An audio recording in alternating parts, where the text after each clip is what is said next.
Ja, ia le tua ne fiafi. Ia mo na si le bi inga mal faftai i le tua. I lona alofa ma lona ngalei. Ia i le nea fiafi. Ia faftai i le tua. Ia o leo o tue tātou mafuta i lunga o tātou polkalama po lunga po o te penga whailangi. I le nea fiafi. Faftai i le tua i le ola ma le malosi o lo tātou maua pea i le aso ma le aso. Ia le ngata i lea faftai i le tua. Ia una ua maea fo i fe au mga luenga sa tātou whea ngai e li nei aso. Amen. Tari tonu ia tele o i tātou ia ua manawa mai ngā luenga. Ia māloa ale. Long sa i fe au mga luenga o nei aso. Māloa fo i le tautua i a inga. Ia li ngate leo e kālesia ia whapea nu. Ia o le vi inga malwhaftai na i le atua. Ana lea o noa lea lofa o lea tua, ia se manua e tātou te rei loa po o a winga maanga o nei aso. Ai whaftai lea tua ia o leua tātou whei loa i malwhiawhia mal oli nea fiafi. Ia i lunga o tātou Paul Kalama. Ia o lau Paul Kalama nei mo asunga fua taitasi o le Jesus is the Answer podcast. Ia i le nea fiafi mo o tau. Amen. Ia avela nei yafi ia whatalofa atua i le paia ma le manu si o tātou atinu i tupu mai si o tātou atinu o Samoa ia o paia paingatao si o tātou atinu ia o le ale o iswa mtalanga paulu mea whatai i le atua o loo tātou maua uma le malosi ma le ola ia ele ngate i lea ia ua tātou wheiloa i fifia i le ne fiafi i le nei lungo te penga whailangi e ala i tātou pokalama lea whaatalofa whaamalo pokalama i le nea fiafi. Ia o te fi whaatalofa fo i nea fiafi i peoi o tala lei i sunga i whawhea ngainga mō tau whalitua. Whea lama se meo le nei kolope o lo o tau ngā lulua e ima. Aso i le ipo tala lei a wāli ngā luenga lea tua. Whaatalofa atu pokalama i le nea fiafi ia te o tau. Whaftai la o tau on sa i ngā luenga lea tua. Tari tonu e le whaingo fie. Ai whaftai la o tau nofo te talo foi. Mo i mātou e le ngata foi lea. Ia o le upo lea tua o lo o tau sa ili e lea aso ma le aso. Ia a wā anganga o tangata ina ia whape nā ona maua pea le alofa i le tua ma ia whape nā ona mana tua i le tua i aso uma o leo langa. O lea ia whata alofa atu po kalama nea fiafi ia te o tau. Maua pea le tau whapa ia, tau whapa le tua. Ia awa le tau singa o le lafu mā moia le tua o lea. Whata alofa atu lo po kalama i le nea fiafi ia o tau sunga i whapea ngainga. Ia mau tau whalitua. Se e mela i whata alofa i au sina o si o tātou watu nuu, nei o tātou ta mā mātutua, mo o tātou tina mātutua. Whaftai la o tau ta puainga, whaftai fo i la o tau nofo talo.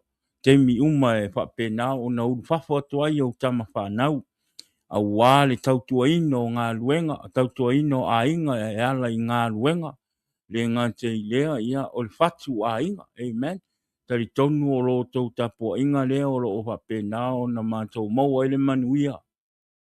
Mai le tua, le ngā te lea o le mālosi, amen. E peo tāna si o tātou o tinu, ia e le silia ta i lo tāpuai. O lea ia e whatarofa tuai le por kalama i le nea fiafi. Ia te o tau nei o tātou mātua, tina mātua, matama mātua. Ia o fea lava se mea o e maua mai e li tātou por kalama. Le whaasala lau whaakewi siano. Tala ina ele swafa manu maa lo i Yesu ke viso. Ile nea fiafi. Ia whaatalofa atu le por kalama. Ia on se e maina i o sa ufa talofa, sa ufa maa lo. Ia i tātou a inga. Wo mai masani o le nei por kalama. Whaafitai whaatalofa atu por kalama. Ia te o tau ile nea fiafi. Whawhetai la o tau nofo te talo, whawhetai fo i la o tau tapo inga. Whawhetai fo i le lango sua, ma whaatanga ina o tātou po kalama i tono o maota.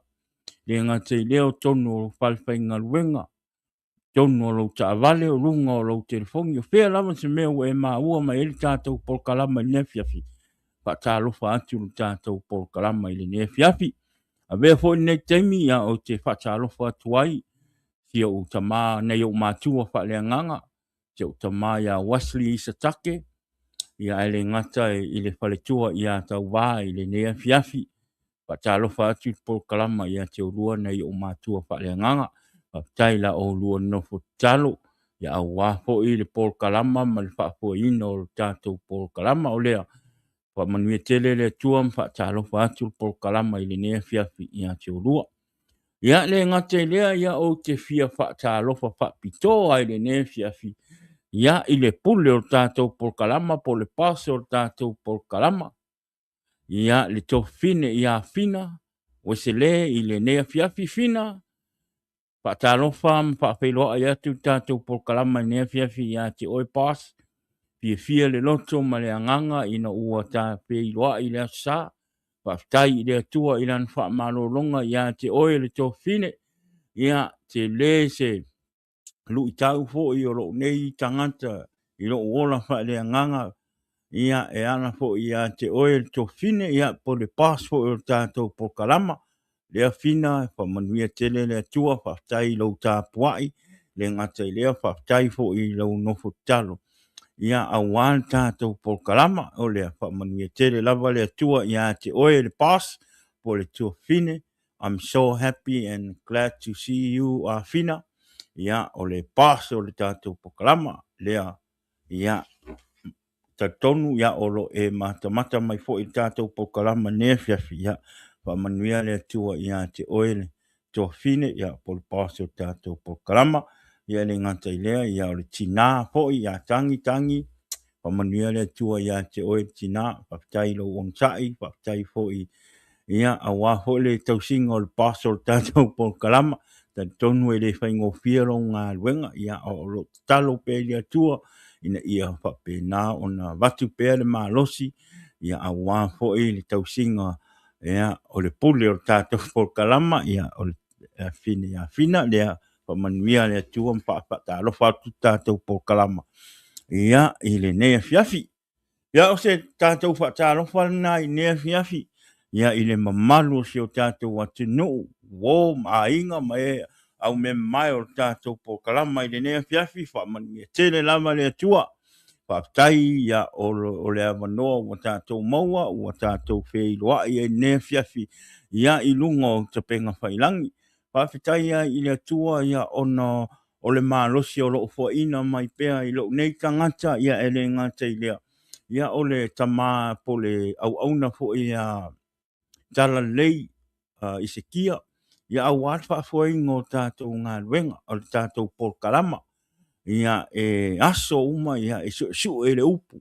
Su e le upu ia au le afo. Le tātou polkalama ele ngata i le o tātou wanganga ina ia pape na ona te whawhanga peo tātou tangata i le upu le tua. Amen. Au fo ine i avea na o le asa tātou te whaalongolongo i le upu. Ia a mau asa o teimi whai taulau tispa ia. Au fo i te whaamoe te whaalangolango tātou polkalama i te whaalongo i le upu le tua. No. E mawhai ana e mo sa o teimi ava no whai taulau tispa ia. Tau na whawhanga lo wanganga i le upo le tua ina ia malosi o tātou ola wha le nganga. A ale au noa ma le upo le tua, ale au noa ma lo whaitau ina ma lo wilo o le fionga pa ia le tua. Ia e vai o tātou ola wha le nganga. A Spanish o temi ma le fionga pa ia le tua. E te whaalongo inga le pa i mea le nganga pa ia o le tua ia te oi. Pei o laua o lua tala noa ma le atua. Pesi asa fai sau fai kau sau kuspai. Kango e whakaikai ngai kango e whai kau. E ke vai e ke whaalongo ako e pei lai kilua. Lua kilua karangoa ma le akua. Lua mafuka ma le akua i longa upu. O le ngā fo i laka mai i le nganga o le tua ia te oe. Pei fai ia o a ue le o se tangata sa fie fai tau tus pa ia. Pei ia o tele o tātou.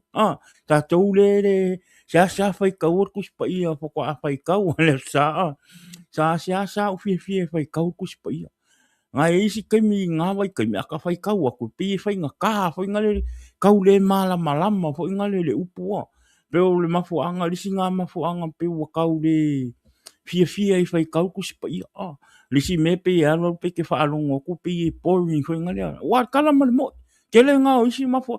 Ia o la uia ngā mafuanga ngā mafua i siasang fai kau la kusi pa ia. A inga ua koe au mai le ola i le kua mo sui le oranga mo kaumwhai e tu uina atu ato tolo utangata i le tua. O nga i ngā o whaikau. A o wala ke me ke whaikau e kuspa ia. Ia e focus le ima ia e malama le whaikau ngā le meanga le kuspa ia le meanga ngai ke whaikau. Awa nge whai ia whai ngā le whaikau just to eat. Kangu la whaikau ma e kangu e kuwa i lo loko ma lo wanganga. Ke vai e whainga le ke ia o mea sa e le loma e le malama. Ma ko i wha malama mai ma ko i open mai le nganga pa i o le akua. Le longa upu. I lo mawhau e vai e ke malama le le. Ke le au mea kuspa ia o mea ke mingi le hoi kau mawhai au inga ia ke le lo malama le kuspa ia. Mea ngau ke whawhikai i le kua onga o kākou pokalama. Ke reo whai aku la ang whai kau lo kuspa ia onga o pokalama. Le ai o le whesosoangi, o lisi le whesosoangi sa whape nganga, ngā mafua ngā o whai kau ar kuspa ia, o kākou pokalama. A o le mea sa i kākou, makua i le ai se whai kau ngā kuspa ia. Ai whaftai i le atua i longa vision au mai i atea.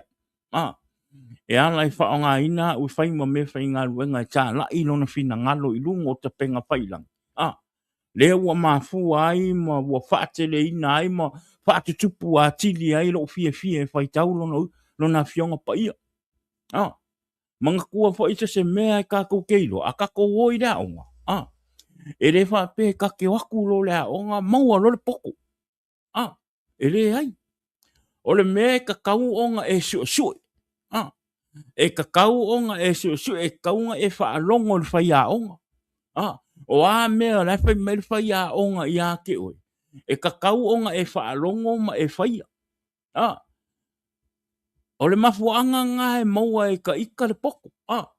O le malosi i la lo sui e iau mea onga i lo study. E ke maua i ngai le poko ma le malama. E kai pei fo ila le tuspa ia, le fionga pa ia le atua. E le whapea e saulo le lotu ma ua avea oe ma kewisiano.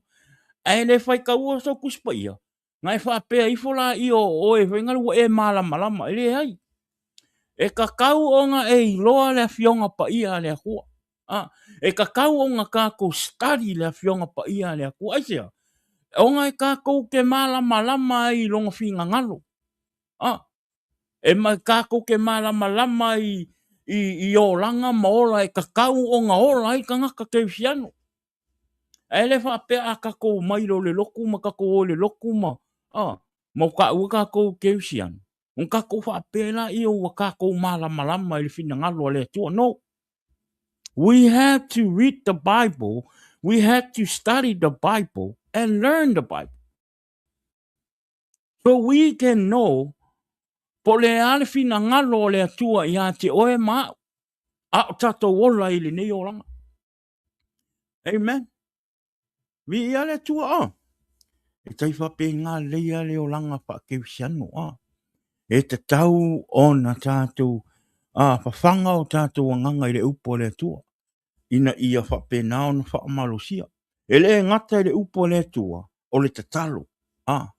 E te tau o na tātou malosi e whainga le whaitau la fionga pa ia le atua. Ma ia tātou tō anga i te talo i le atua. Amen. E le mawhai na o le whaikau o le kuspa ia. Ai le se kakalo. No. E kakau onga e kakalo. E kakau foi onga e pai kau le kuspa ia. Amen. E kau ngā ofa akasi me i e lua. O lau ta talo i le tua ina ia foai mai a te oe le poto ma le malama lama. E te malama lama i lona fionga pa ia. Malona fina ngalo i a te oe. Amen. So e tā ua. E tā ua o na tātou ta talo ma tātou to anga e whai tau la fionga pa ia le tua. Ia, e mo ia, e te me tātou te le lava ai. E te me tātou, which is normal. E awa fo i a vea lau le lavanga, ma le lava ia, ma e le lava ia, ma e aluakwa ia, ma e le whai kaua, ma se kuspai. Amen. E ao ngā. E ao ngā lo whai tau kuspai. Te atua, e so soane i a te oe.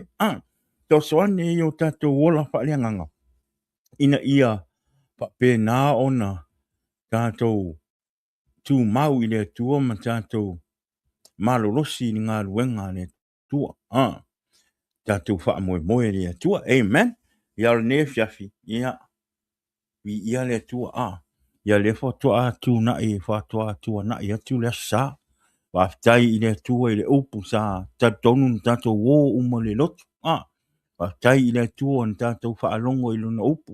Whaftai i le tua i le vi inga. Sa e le ngante i leo le toto ma le tino. Whaatusa o le ali i whaola. Sa tu i momo i lunga sa tau le sa tātou whamana tuina i le aso anafi. Whaftai i le tua. Vi ia le tua. Whaftai i le tua o na lofam no na ngalei. Ia mo i tātou tangata angasala. O tātou ma o tātou o tangata angasala. E re i ansisi lalo le nane e ato toa. E te me tātou te whaale tonu ai. A o le toto a le maliwa Yesu lunga sa taro. Ia lea sa tātou te lia nafi. Le whaatusa o le tua. O le whaatusa le nā sa tātou te lia ua māma ngalo ai o tātou wangsala. O lea, ia, o le vi inga e whaftai le tua. O le vi inga e whaapo i le tua. Tari tonu whaamanuia uma i tātou. Le sa pati a nafi. Le ngate le upo le tua o le vi inga. O moli mau. O mea uma lava ni tātou whaia. E ana le tāpua inga le aso nafi vi ia le tua. O le nei la fia. O le amatanga fo o le nei le nei vai asa i whi au manga i luenga. Ia o le nei asa ngā fua ia e au ngā fo le tātou pol kalama wa le sa tātou aso sa.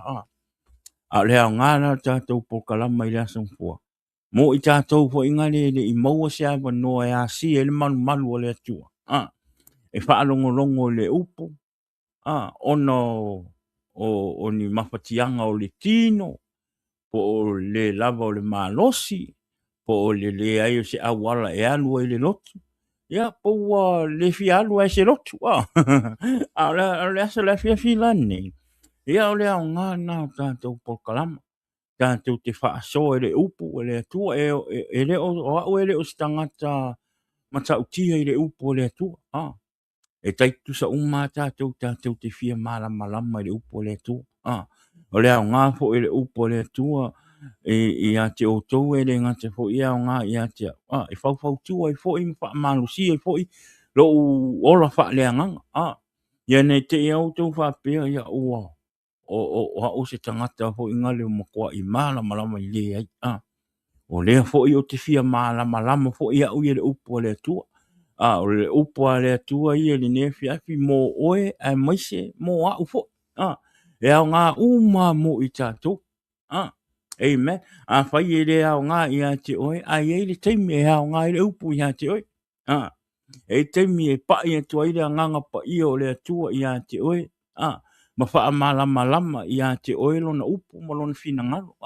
Ina ia tātou maua uma le manuia. Ma le ola e whawawau. E le ngata i lea ina ia wha pēnā o na wha atupu tele ina i pēr le malolosi o tātou wola wha le nganga. O tātou soifua maola i pēr le nei o langa.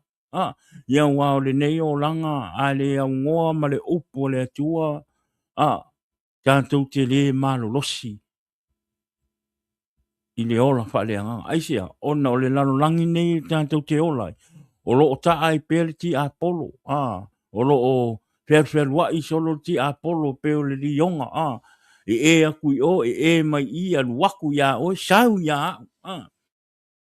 Ai le leila le sau i e mai, au wa malosi oe. Wa malosi lo wola whaaleanga. Ua makua i ola le anganga pa ia i lo roto mo lo tangata. Kusa e merki Apollo e ke kangu aku ngumi ngumi. Aisea, ona fo i wa malosi lo wola au auna i le atua. O lo mafutanga ma le atua ua matoa i mānaia. Ua opo oe le anganga pa ia o le atua. Ua le toi aisau matau i ki Apollo ua i le koe fefe ki Apollo ua koa lo loko. Po wā kala ka ngaka i whai mai a oi. Po wā mea ka ngaka i whai mai a oi kam whai whaako i lalo ai oi. Ma mea ki Apollo i kere ma whai onga e malue lue ma e kere ilai.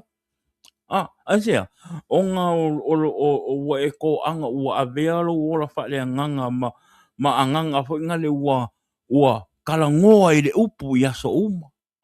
Ma fuka i le kua i aso uma. Kalo i le atua i aso uma. O le mafau ia ma le loto ma le anganga o le aku wa mea uma. Ai a saula ki Apollo ma whai mei kala ka ngaka ia ki oe. E makoa i le ai ia ma se whai kau se kuspa ia. Le ai se ola wha le anganga. E le ai se ko anga e alu le loku. Ia e pingi a ori ki Apollo e alua. Kusa pe ke alu le loku le asa yaso uma. Ai a le ma losi lo ola wha le anganga. A le whanganga lo ola wha le anganga. E po lo wanganga i le upo le akua ma e kakano i le akua. E whai ngofia nga sauta ki Apollo pingi oi. Ai au mai whai la kamanga i pingi oi. E reo mai pingi oi ka mai mea, i me ke keri. Singa mai mea whape. E loa le leia ki Apollo. O ki Apollo e le sau ia ke oi ni.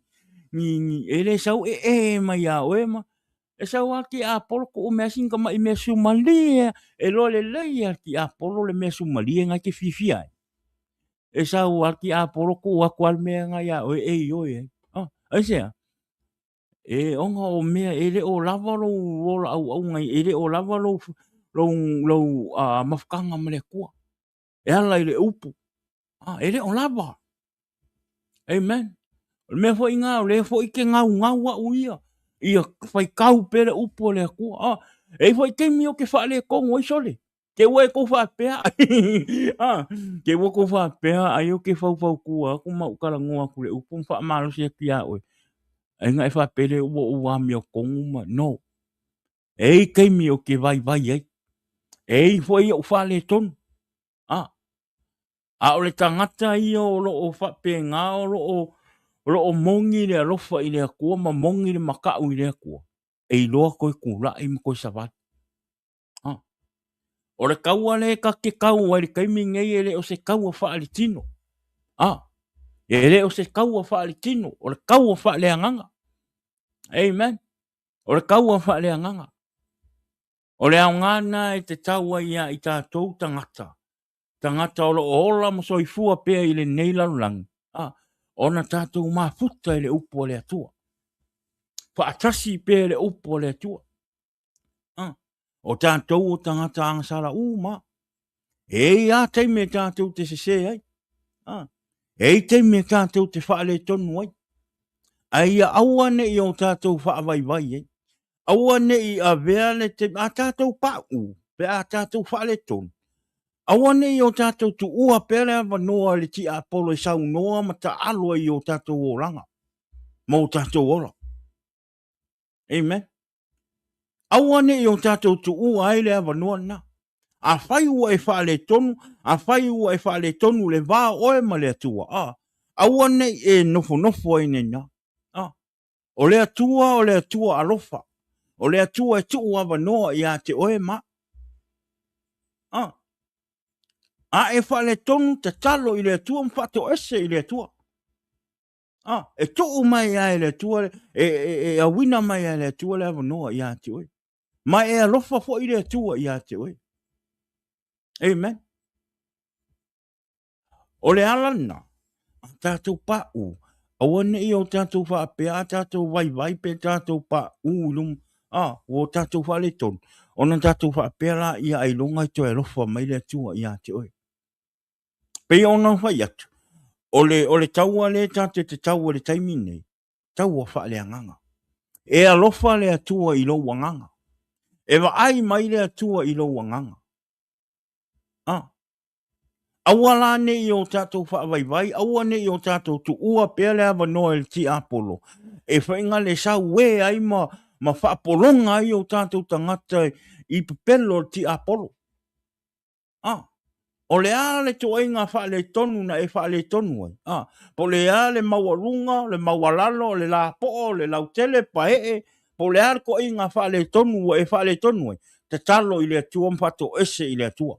E tu ua noa mai ale atua i ate oi ma. Amen. Vi ale atua. E au nei la fiafi. Taton. E au le tato o le upa malosi ne fiafi. Ia e vave fo i ale tato upu pa so i ne fiafi. Pa manuia le atua i lau fa longolongo i le ne fiafi. Amen. Ia fa le anganga lo fa longo. Amen. Awane i fa ale tino lo fa longo. Awa fo ina i fa tanga le ti apolo tom fa i fa se lo fa longo. Fa se lo fa winganga o le upu o le a fa pena o le a fa i fa ma lo si ya ti o ma u neas. Ai fa le anganga. Fa le anganga lo fa longo. Amen. Ya o le nefia fa manuia le tua nefia i lo fa longo i le upu.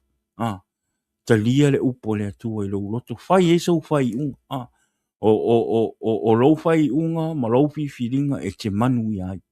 O lo fai unga fo i ma lo fi filinga ia e te vai ai ma e o le nefia pe ona o fai atu. E le o sa unga luenga o sa e fosi o e sui lo wolanga. That's not my job. O e le o sa unga luenga fo i o te sau e tau ma fai e fai atu ia o e tu ulo wang salanga e fai e sau fai le mele ki fai aku ai no. E le o sa unga luenga.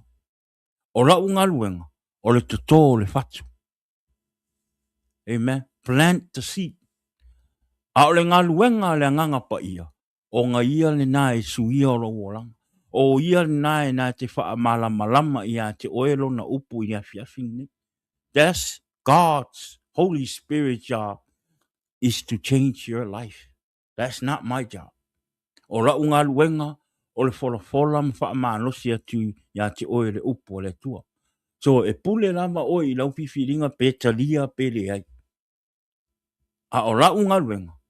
O le wha soa atu ia te oe, ma wha malosi atu ia te oe le upo le tua. It doesn't matter po le ari ko inga o langa ngai ke o lai.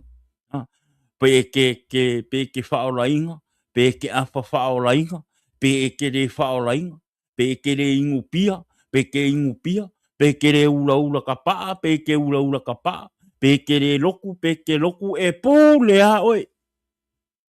Amen. E pū le a oe le a fiafi nei. Pule a oe lo fai unga le fiafi nei. E kere o sau fo e kamu fai e wha malie oe. O kere o sau e wha malie lo loko. O kere o sau fo e kamu fai e wha leanga lo loko pe wha aika lo loko le ai. O la unga luenga o lo sau o te wha maa nosi atu le upu o le atua. Amen. Po le a fo e ko e ngā loko i ke loko ai. Po le a fo e ko e ngā karikongu ke karikongu ai. Ia, pule a oe. O rau fifiringa. O rau a oe. That's your choice.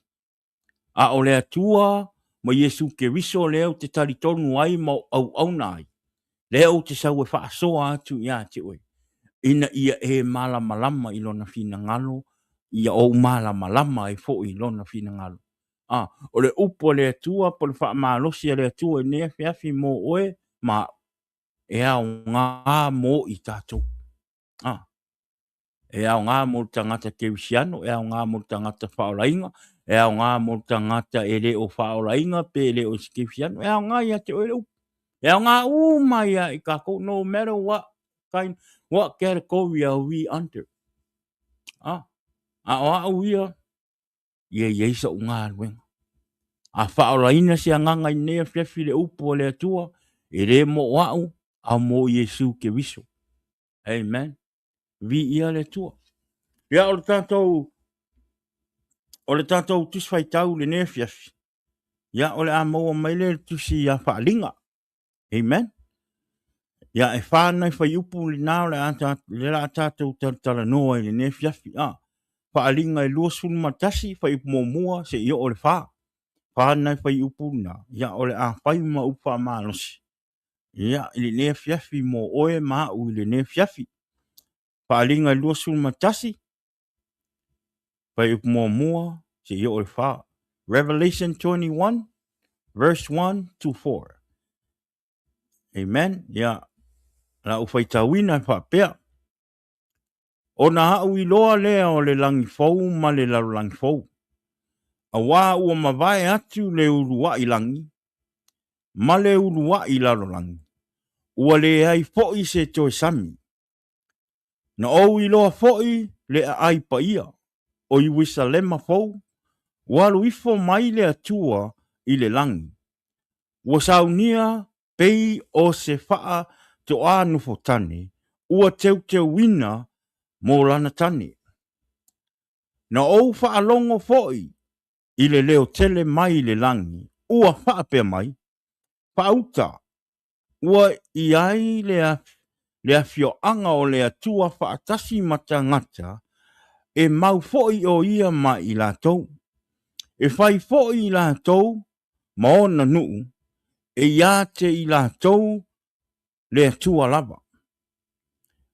E soloia e sea fo'i e le atua loi mata uma, Io latou mata, e le ai fo'i se toe oti, po se whaanono, po se awe, e le ai fo'i se toe puapuanga, a wā ua mawai atu, mea mua. Amen. Revelation 21 verse 1 to 4 says, Then I saw a new heaven and a new earth, for the old heaven and the old earth had disappeared, and the sea was also gone. And I saw the holy city, the new Jerusalem, coming down from God out of heaven, like a bride beautifully dressed for her husband. I heard a loud shout from the throne, says, Look, God's home is now among his people. He will live with them, and they will be his people. God himself will be with them. He will wipe every tears from their eyes, and there will be no more death or sorrow or crying or pain. All these things are gone forever. Vi le tua. Pa mai le tātou au tū I le nea whiawhi. E mawai mea uma I le nei lalolagi. Po o le nei lalolagi tuai o lo tātou iai. O le a mau atu. Amen. This old earth will be disappeared. Amen. We're going to have new heaven, new earth, new Jerusalem. Pa mai fai upu mo mua, o le a tātou tala noa tasi e fai upu. Pa mai, o na hau I loa lea o le langi fau, ma le lalolagi fau. A wā ua mawai atu le uluai langi, ma le uluai lalolagi.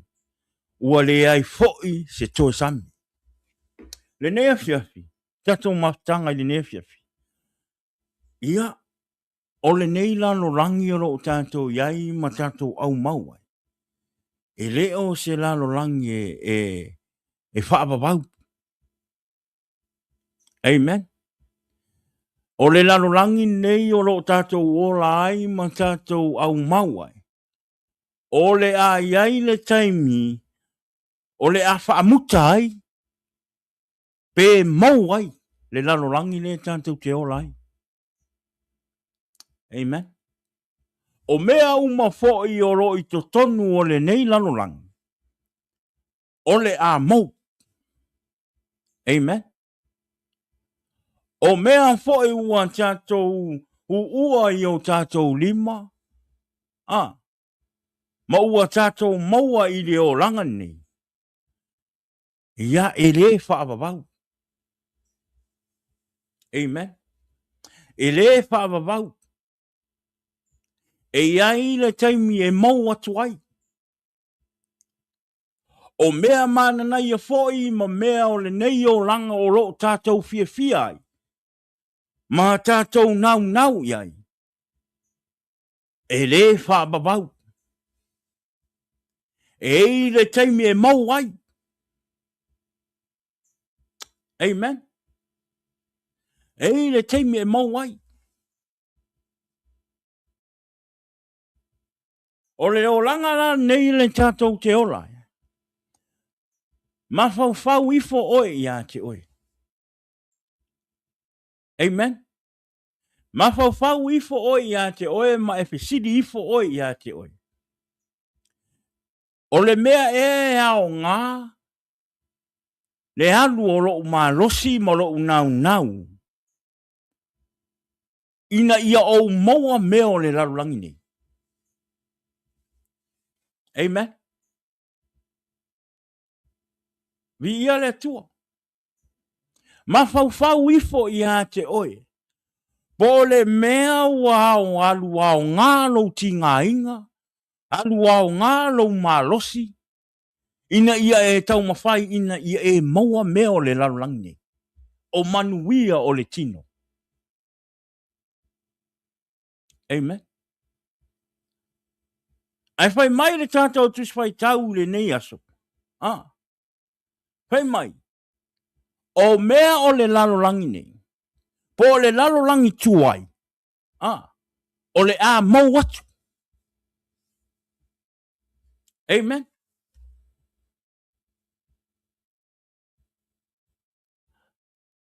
O le a mau atu e le ai se mea o le nei lalolagi. O le a whapena ona e maua i teimi uma, ma whapena ona e umia i teimi uma. E ei le taimi e mau atu ai. O mea fo i oro tātou fia ai. E alu lo tātou fia i mea i e tātou te fia ai. Uma lo fia. Mau atu lo fia. Amen. Au le lalolagi fau ma le langi fau. Le fai mai ai le tusi nea fiafi. O le langi ma le lalolagi fau lea. O loo tātou tau mawhai ai. Ia tātou maua. O loo tau mawhai ai. Ia o wo iai le lalolagi fau lea ma le langi fau lea. Aisea, ona e fai mai e whaapapau. Ona e fai mai e leto iai se tangi. E leto iai se ti ngā. E leto iai se popole. Fai mai ai se a. Fai mai e te fia ma e oli. I le langi lea. O mea uma sa iai le lalolagi tuai. Ma le o langa tuai sa tātou te iai. Fai mai ea, e mau atu. Amen. E mau atu. Fai mai e leto e manatua. O mea uma sa tātou wola ma tātou fia ai le lalolagi nei. Fai mai a mau atu le lalolagi nei. E leto e manatua.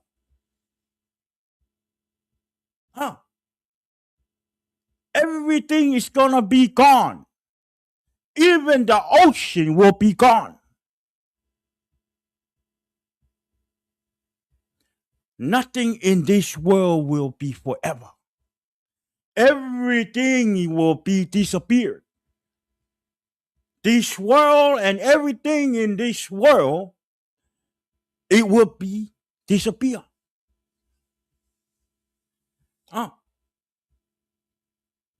A le tangata ua avelo na ola I le atua.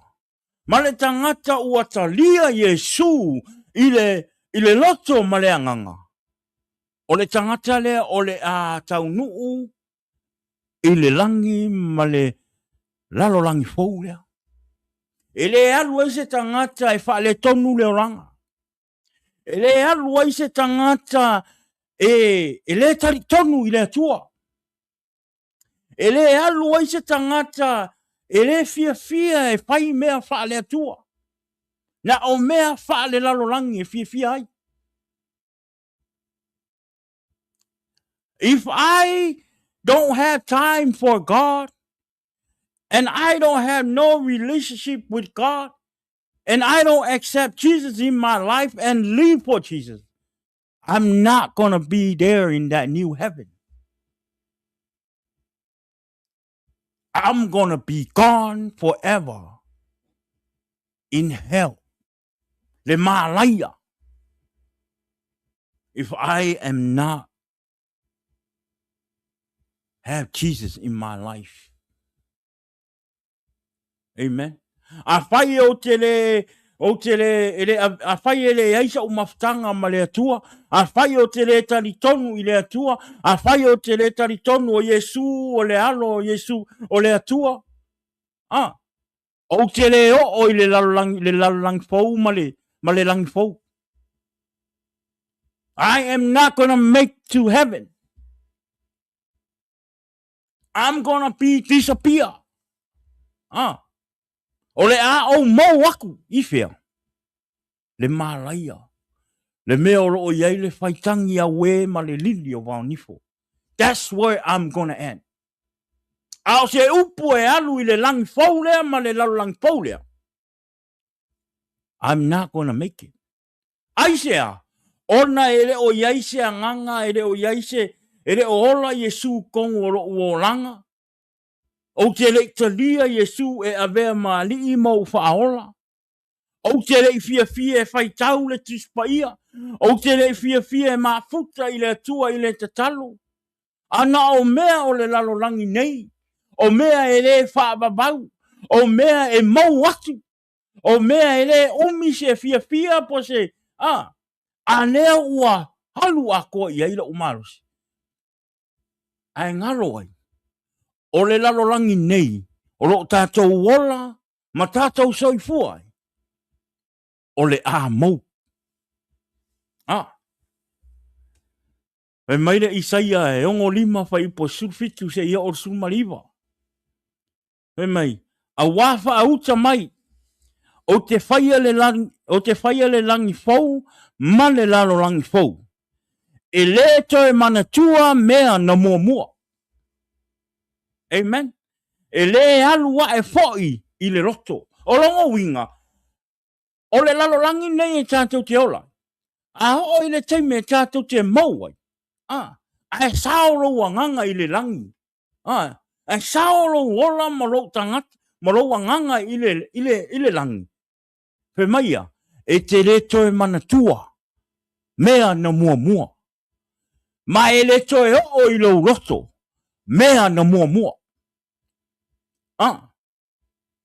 When we make it to heaven, everything that was on earth that you see, that you saw, everybody like things that you like, you were not going to remember that. Even your heart. Tala tusi o mea iai lo loto ea. E iai maluanga. Amen. E whai mai le tuse ise. Whai mai. E le te manatua mea na mua. E le alua e fo I lo roto. Ai peitai. I o tau oli ma fia e whaavavau i le mea o te whaia a wā whauta o te whaia Jerusalema ma fia. O te whaia foi lona nuu ma wha oli. O te fia foi i Jerusalema ma hau oli i lo nuu. I le toe langona. Amen, whaalongo. E le toe langona ai le leo o se tangi, ma le leo o se alanga. Wa ai le ma nai o le langi fo.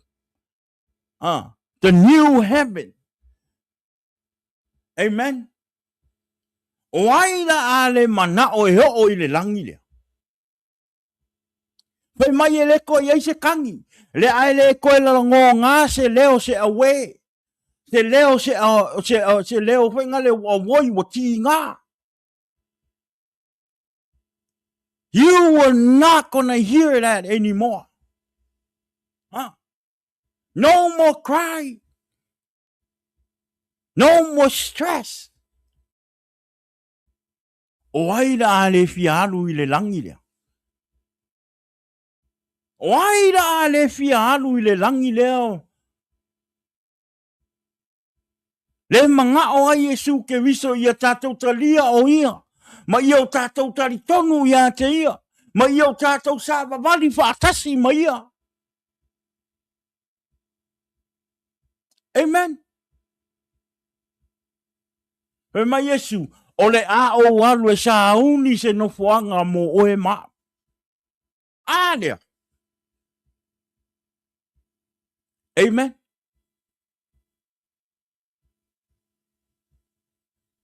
Ya wa ia myself. I want to be there. Because now I know everything in this world will be disappear. Everything in this world and this old world will be burned down. My question is, do you want to be there? Do you want to be burned together with the earth and everything in this earth and the devil and his army? Do you want to be there? Do you want to be burned forever? I don't want to be burned. I don't want my soul to be burned for the rest of my life in hell. O tele mana o e o ilo wanganga.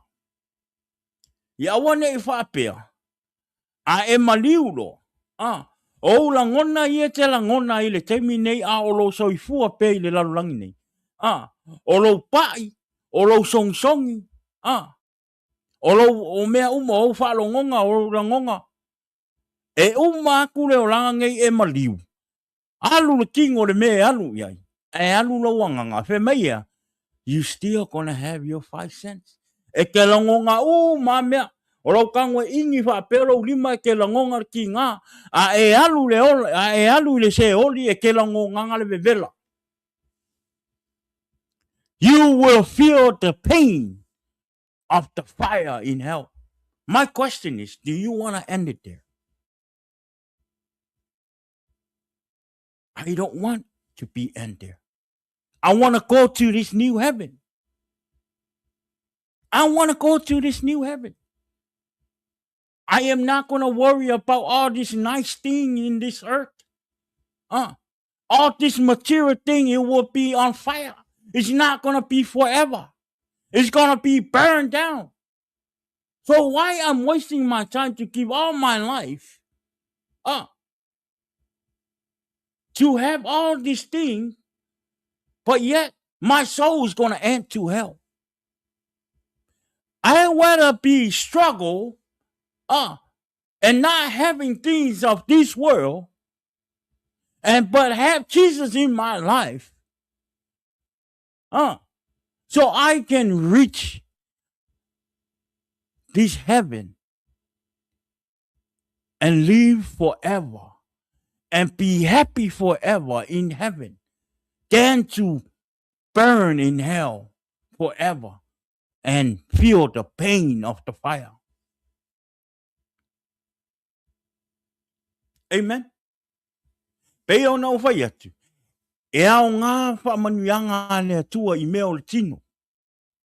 A ia aua nei a vea fo meo le tino, ma mea tātou te whaatua tua ai, a whaangalo le atua.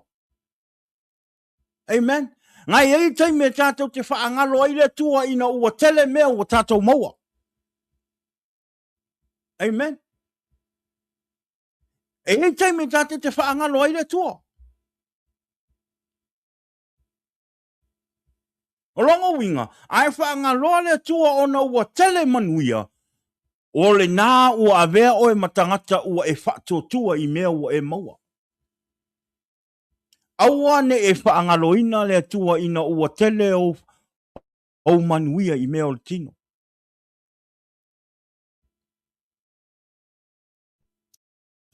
Tele ia whaangaloina tele o ola nganga. E nganga. Nai lo o mea o le tino. Amen. Ele lei. O mea uma tātou te maua I leo langa nei e tātou te o mea na fōa I mai e le atua I ate oi. Pa ia maua lunga lo whaatotua I le atua ma whaamua mua le atua I mea e te whaia. Po le le tele o whaamanuianga le atua I ate oi I mea le tino. Ia wa ai mai le atua o lo o maua lunga lo ola whaaleanganga. Mawalunga lo wola whaaleanganga ma lo fia e whai mea whaaleanganga. Aia aua ne I mawalunga lo wola whaale tino. Aia mawalalo lo wola whaaleanganga. Amen. E hao ngā. E hao ngā meo tino peo no whai atu. E hao ngā whaamanuianga le atua I meo tino. Aia whaamua mua le atua. Amen. Whaamua mua le atua. Amen. O leo langa nei tātou te olai. E te tau o na tātou pipi I mau I le atua. E te tau o na ola Yesu ke viso I o tātou o langa. Aisea. A wale au noa ma Yesu ke viso. A le au noa ma le ofo ina atu o lo wola mo Yesu ke viso. E ke le o I le ola e whaababau. Amen. O le lalolagi nei. O le lalolagi nei e mau atu. O mea uma o le a mau atu. Everything is gonna be disappear. Amen. A whai olo e mata mai le afi nei ma e mai moa mai whaalongolongo le upo le atua. O mea uma o lo tātou fia ai le lalolagi nei. E le whaababau e mau atu. Amen. E mau atu. A o le ola oli ma le ola fia I le atua. E whaababau ma whaababau pea. There is gonna be new heaven and new earth that is waiting for you and me. Also, there is gonna be a hell is waiting for you and me if we're not faithful with God. But I'm letting us know tonight, there is gonna be a new heaven. There is a heaven that is waiting for you and me. Isaiah 65 verse 17 to 19. It says, for behold, I create new heaven and new earth, and the former things shall not be remembered or come into your mind. O mea uma o le lalolagi nei o le a ele manatua I le taimi e te o ai le ola I whaababau. Ma ele toi sau, ma ele toi o mai fo I lo loto, o le a le manatua fo I lo loto. The former things that shall not be remembered or come into mind. But be glad and rejoice forever in that which I create. For behold, I create Jerusalem to be joy, and her people to be gladness. I will rejoice in Jerusalem and be glad in my people. No more shall be heard in it the sound of weeping and the cry of distress. Pele maa ngai o le lang fau le tātou te nau nau. Ke ofo ia te oe. Ke ofo ia ke oe pe ai re ngau ngau ia e o oi reo lai whaabau. Ia ua ia. O reu kau mawhai ho ia o ia. Ia o marosi i lea kua. Le kala mare moi. O reo au kau mawhai ho ia o ia malo te o lua. Malo ua fine ma te ngalu lue whaatasi e whai le fina ngalo i lea tua. Ina ia o matou maua le ola e whaavavau lea. Le manuia lea. O loo nau ai tangata ke visianu mu tangata whaola ina i ho ai. Amen. E ua ne ngaro. E tātou sa ngā ia ma whaingata, ma whaafita uli o leolanga. O le alana, o te whai atu pia, e le whaingofie leola, mo ke viso. E whaingaka, ngai kele e whaingaka o leolanga, e sau ia ke oe. E ui pia ia so uma. E kaime e sau lau ola whalea nganga pe ue kau whawai. It happened, sometimes it happened. It happened to me. Au lea o ngā o lau wanu ma avero ahinga. Ma avero ahinga i lea tua. A o la le teimi e te vai ei. Wa e whaarongo aku pe wa ai merti ngā o ahinga po tau whaavai. O lea o ngā o la tina o le ahinga. Po lea whawhine. E whaamalosi mai i a te oe. Ina ia whape ngā o na toi whaamalosia lo wala whalea ngā.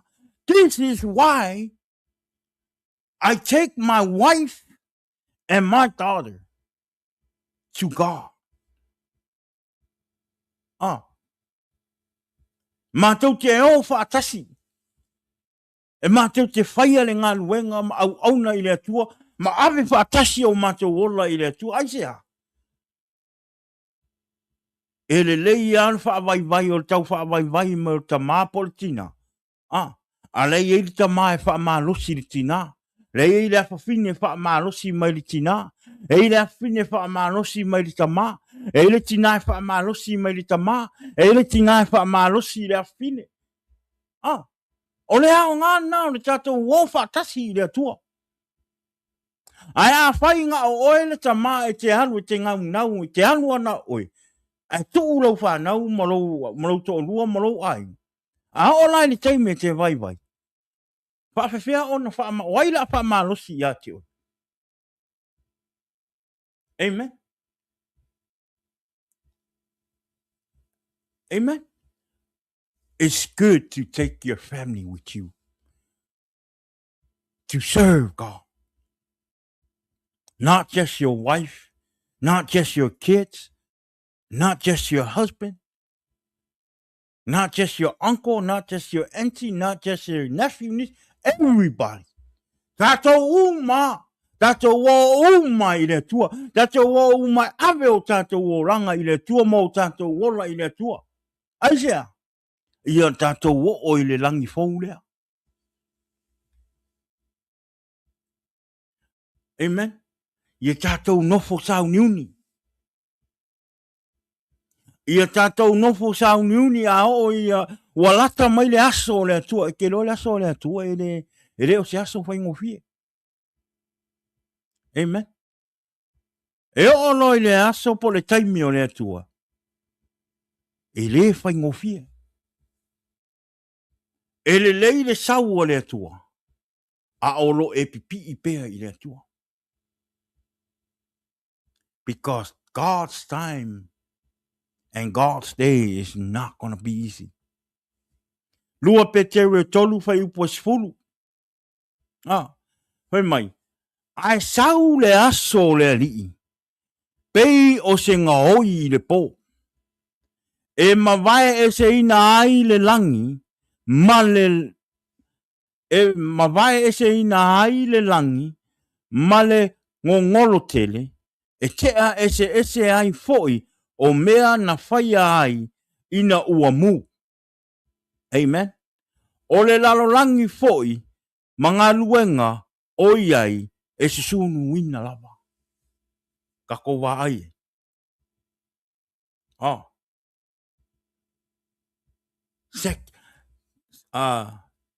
Second Peter chapter 3 verse 10 it says, but the day of the Lord will come as unexpectedly as a thief. E te tau ona tātou nofo sau niuni. Tātou te rei loa le te mea sau ai rea tua. Tātou te rei loa te mea fio mai e Jesu ke viso. Amen. Ia tātou nofo sau niuni. We never know. Never mind, but the day of the Lord will come as unexpectedly as a thief. Then the heaven will pass away with a terrible noise, and the very element themselves will disappear in fire, and the earth and everything on it will be found to deserve judgment. O mea o le lalolagi nei o le a muina. O le a whaumatia ina. Le ise mea o le lalolagi nei o le a totu mau. Everything is going to be burned down. So us, our family, sisters and brothers, moms and dads, aunties, uncles, be ready. Serve God. Accept Jesus in your family. Amen. Read the Bible. Spend time with God. Because when God's time, when Jesus is coming, it's not going to be an easy day. Amen. Mai kala na uma mo fai upo lima. Fai mai e ngā tete maunga i a te ia. E liu sua vai maunga iti. E mafui ele i ona luma.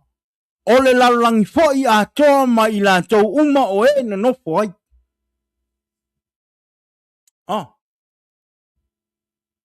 O le aluru ina le lalolagi le taime a fio mai e Yesu.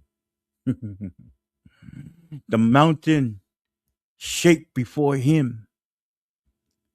Or the mountains quake before him, and the hills melt away. So the earth trembles at his presence, the world and all who live in it. Tātou wā ai. O le whaingo fie i o le ngā ruenga tātou te whaia. E mawhai e ona tātou tau no i le ola e whamawau. O mea uma o tātou se mo tātou whale tonu, ua uma o na te tongi e Jesu ke viso, le asa malingi lo na toto, mawhasia lo na tino o tau i lunga o le sa tau. Ona o tātou ansala ua uma. Le asa manu malo Jesu ke viso i lunga o le sa tau. Le ua uma o te tongi e le atua.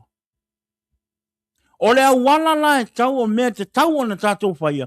E te tau o na tātou au maia Jesu ke viso. Matalia Jesu i o tātou roto mo tātou tangata. Amen.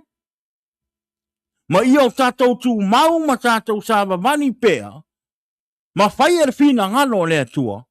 E tātou te o ai le o lai whawau. Whai ngō whia ia. Amen. Whai mai whai upo e lua o tātou tusi whaitau. Whai mai.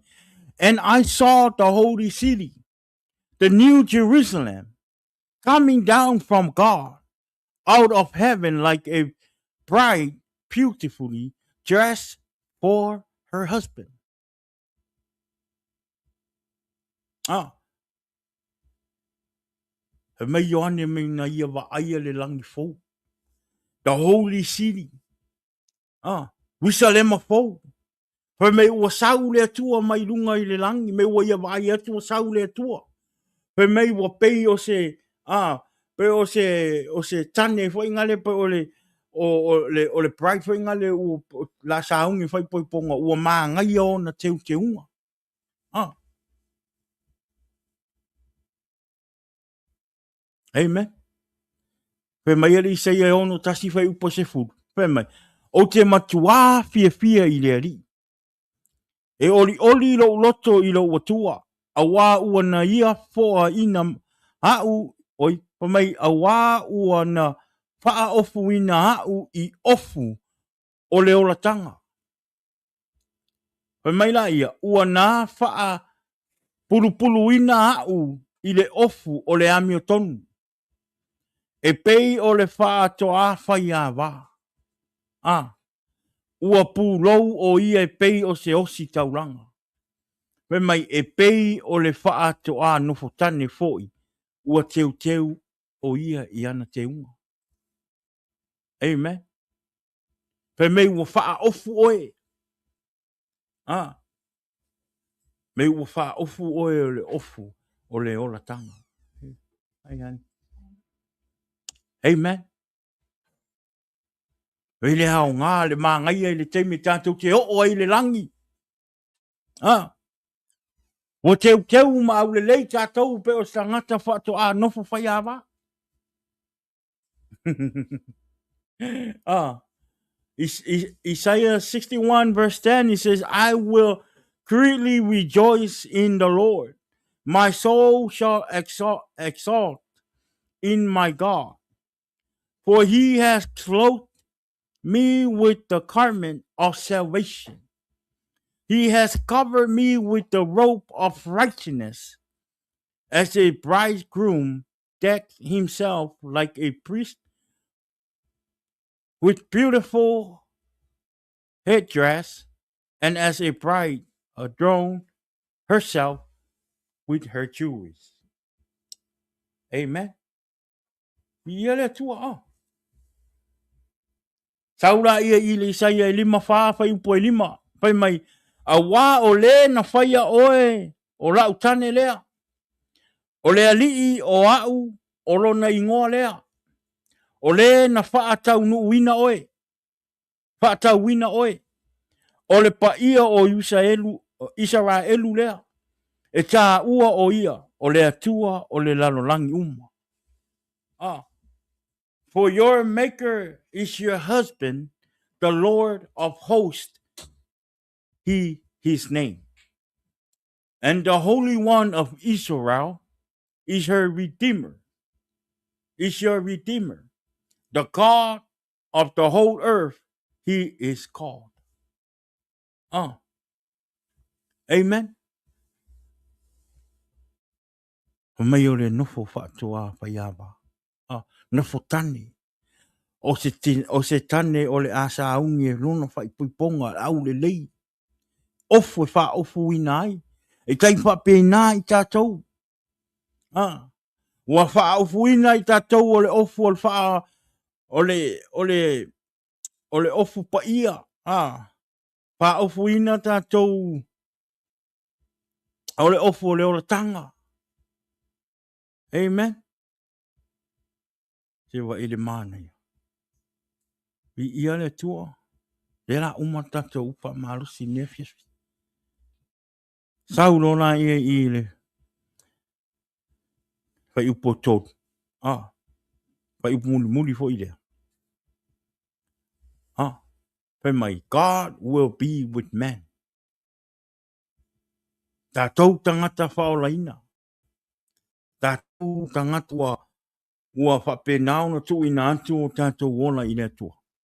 O le ai le atua mai I tātou. Amen. Po le a le tātou poronga I mea o le nei lalolagi. Whainga tā ma pōpua ngāo le nei lalolagi. O roo iai le tua mai I tātou. E le tu la fo ia e le tua I tātou. Pe mai whai upo tō. Mai na o wha alongo fo I le leo tele mai le langi. O wha pea mai wha auta. Ua iai le fionga o le fioanga o le tua wha atasi matangata e mau fo I o ia mai I lātou. E whai fo I lātou mo na nu. E ia te I lātou le tua lava. But I heard a loud shout from the throne says, look, God's home is now among his people. He will live with them, and they will be his people. God himself will be with them. Ole a iai le tua mo e ma. Amen. Ole teimi asu ia ina ilo wolanga wofo ina atu lo wola I le tua. E whaatasi I le tua ia te oi teimi uma. A o tato wola I peo le nei o langa. O roo whaatasi le tua mo I tato. Amen. O roo whaatasi le tua mo I tato. E peu e walu whai posfulu whaapea. A o le whea ngainga le nei o te whaia ma le a ingo o Israelu. Pe ama vai atu I aso. O roo whetalai mai aire li. O te tuuina atu. Tuuina atu. Au tu la fono I o la tau mawhau. Ma o tu sia I o la tau loto. E whai fo I au mo la tau atua. E whai fo I la tau mo unu.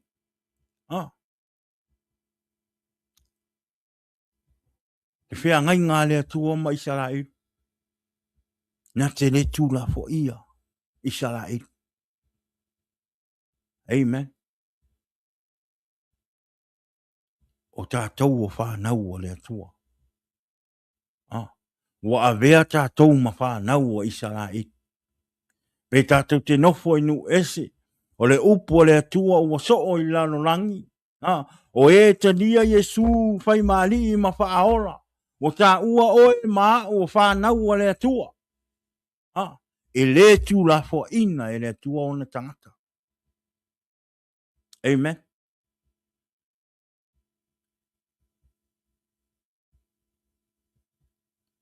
Vi ia le tua.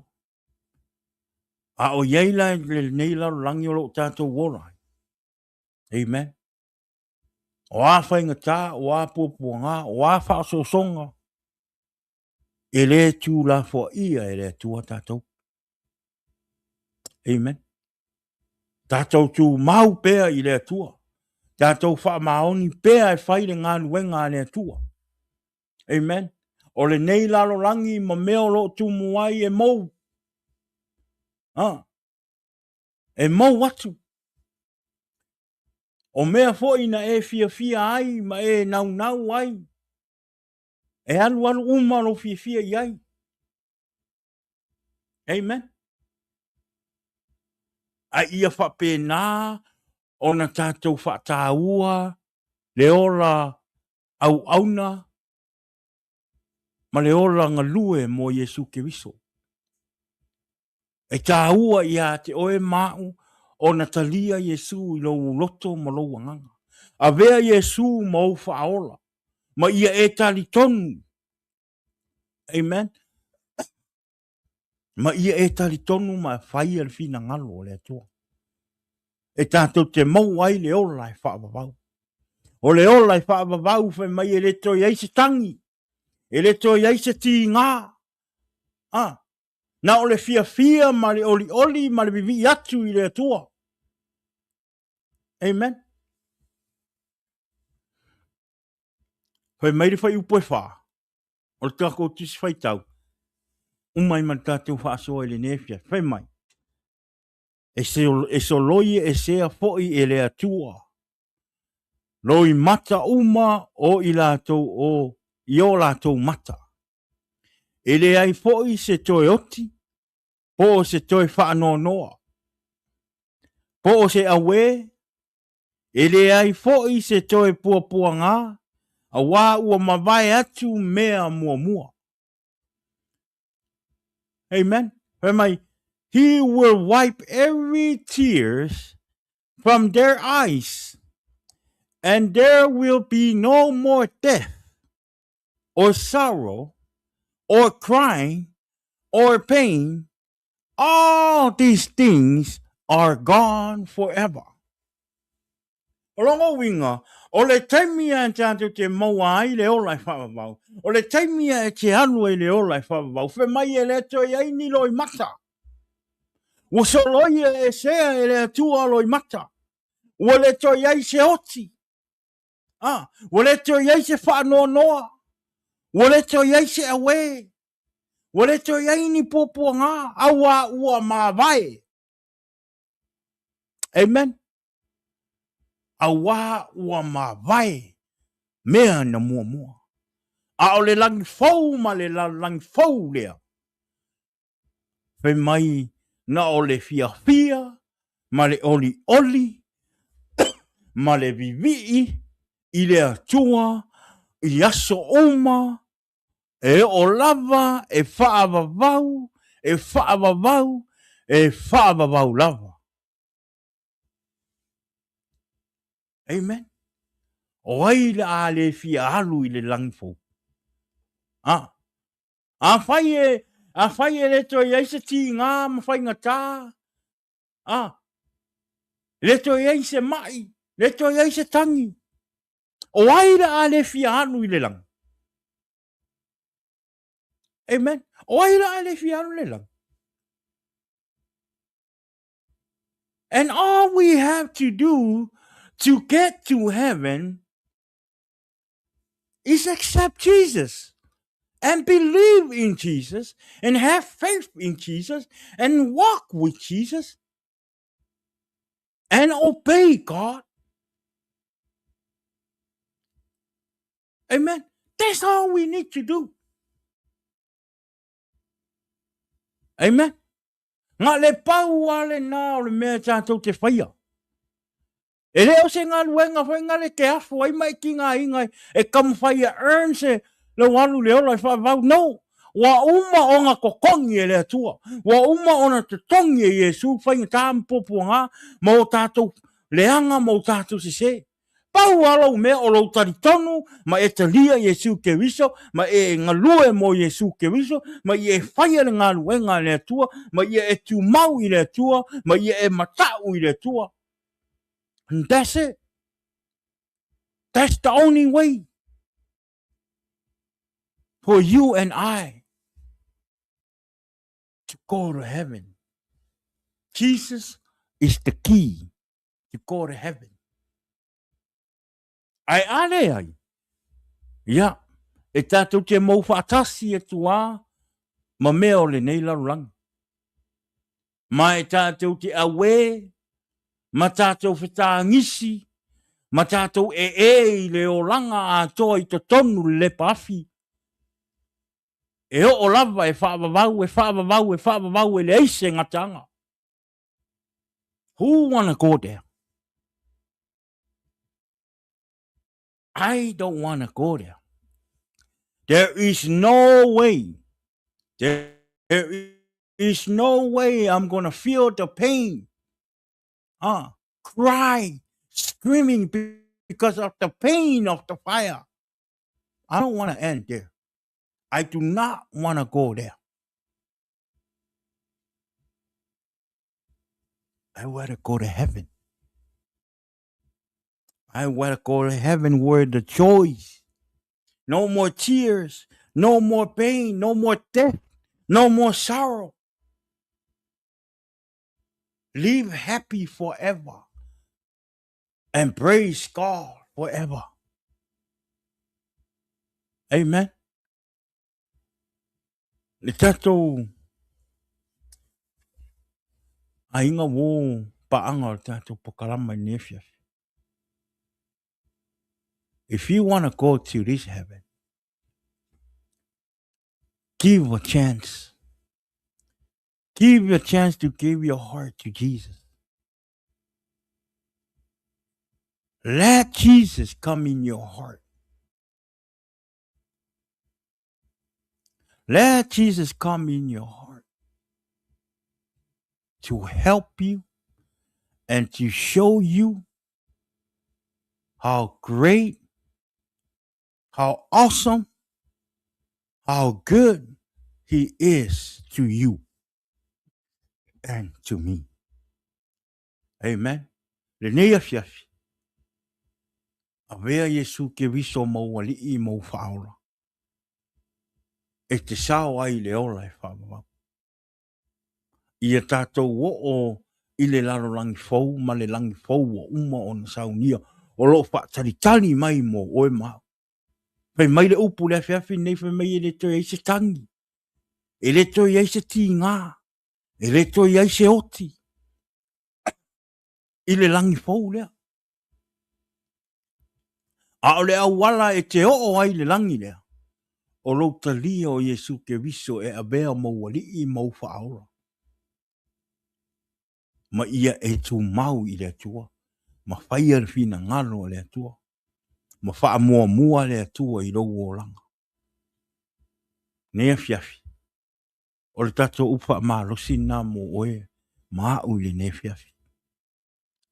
Aftai i le atua. Aftai i le upu. Fai ma so soani. Fai ma wha manatu. Fai ma wha iloa. Ia te oe ma. Ina ia o tātou tāune e ave o tātou wola i le atua. Tāune tātou te tuina atu o tātou atoa. Ma tātou tāune tātou te sala mō moni. Ma ave o tātou tangata i le atua. Ma avea Yesu ke viso e avea ma li i ma whaola. Nei la fiafi. Whamanuia le atua i ate oi. Whaalongolongo i le anganga pa ia o le atua. Wa umala unga luenga. A ole a sauni le anganga pa ia. E wha malama i te oe. Ma wha ailoa i te oe. I le afiafi le nei. O le lalolagi ma le ola o lo tātou iai le nei lalolagi. E mau atu e re wha ababau. Ha o loo iai Yesu ke viso. E talia i lo loto ma lo finangalo. E tātou te mau ai le ola e wha ababau. O lea, whamanuia le atua i te oe le fiafi. O le tātou por kalama le nā. Ma le upu fo i nā mo oe mao. Ia a matai fo i le neiva i aso i tā i whi au mga luenga. Ia a matai fo i le neiva i aso i tātou ola wha le nganga. Mana tua, ia mafuta i le atua i le talo. Talo i le atua i aso uma. Teimi e te ara mai ai. Pai tau le tuspa ia. Tu ulo loto i le atua. Matalo i le atua. Wha malama mai a te oelo na upu. Ina ia wha pēnā o na wha atumu ina i lo tangata ma wha atumu ei oe le anganga pa ia o le atua ina ia malosi lo ola wha le anganga. O lea, ia o le tātou upu le nā. Wa manuia tele le atua ia te otou le nea fiafi. God bless you all in the name of Jesus. Amen. Ia, bi ia le atua, ia o le tatonu, ia o le si ui fo ina o le tātou po kalama i le nea fiafi. Ia e momoli atu le anganga whaatai, ma le whaamalo, ia te otou, ia ua maua le amonoa e tātou te mafuta i lunga le po kalama, le ngata i lea, ia le whaalongolongo i le upo le atua, moli atu le anganga whaatai, tari tonu, ia o le anga lue, le anganga pa ia o le atua i lo loto, ma lo fina ngano, ia e wha malama atini ia te oelo na upu i le yaso, o lea ia, tai foi i le share ino tātou por kalama, ia e le ngata i lea ia, o le subscribe o le tātou YouTube channel, ia wha mole share le tātou por kalama, pia uma tātou por kalama, ia a wā foi nisi anganga ina ia wha pēnā o na whaalongolongo i le upu, ia ma te lia le upu, o lea ia, a walawa alo ngā ruenga nai whai mo le atua, ia o le sharing o le tātou pokalama, ia ina ia teleni anganga e maua i le upu a le atua.